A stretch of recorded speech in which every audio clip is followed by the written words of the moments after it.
Guys, welcome to my channel. അപ്പോൾ ഇത്രയും ദിവസം വീഡിയോ ഒന്നും ഇടാഞ്ഞ് ഒന്നാമത്തെ രണ്ടാമത്തെ ദിവസം പോലായിരുന്നു ഹോസ്പിറ്റലിൽ ബാക്കിയുള്ള ദിവസവും. ഇന്ന് ഹോസ്പിറ്റലിൽ 7ാമത്തെ ദിവസമാണ്.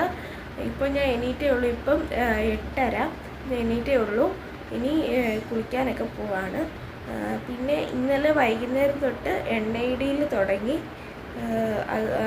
അത് കഴിഞ്ഞ് പിന്നെ കുളിക്കാൻ പറ്റത്തില്ല രാത്രിയിൽ. രാവിലെ ആയിരുന്നു കുളിക്കുന്നത്. എണ്ണയിട്ട് മുടി ഇതുപോലൊക്കെ കെട്ടി വെച്ചിട്ട് വേണം കിടക്കാൻ. ഇനി കുളിക്കാൻ പോവാണ്. അപ്പോൾ ഞാൻ ഇനി കുളിക്കാൻ പോവാണ്. തലയിൽ ഷാമ്പൂ സോപ്പ് ഒന്നും ഇടാൻ പറ്റത്തില്ല. ഇവിടുന്ന് ഒരു പൊടി തന്നിട്ടുണ്ട്. പൊടിയിൽ അതിൻ്റെ വെള്ളം ഇങ്ങനെ ചേർത്ത് വെക്കും. അതൊരു ഫ്ലൂയിഡ് പോലെ ആവും കുതിർത്ത് വെക്കുമ്പോൾ. പിന്നെ അത് നിറച്ച് വെള്ളം ഒഴിച്ചിട്ടാണ് തല നനച്ച് കുളിക്കേണ്ടത്. ബാക്കിയുള്ള സോപ്പൊക്കെ ഇടാൻ പറ്റും, അല്ലെങ്കിൽ ഷവർ ജെല്ലോ എന്താണെന്ന് യൂസ് ചെയ്യാം. തലയിൽ ഷാമ്പൂ ഒന്നും ഇടാൻ പറ്റത്തില്ല.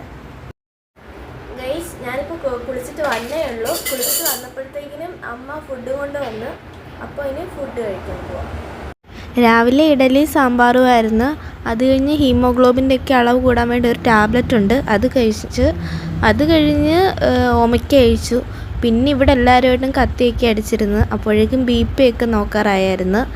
പിന്നെ BP ഒക്കെ നോക്കി നോർമലായിരുന്നു.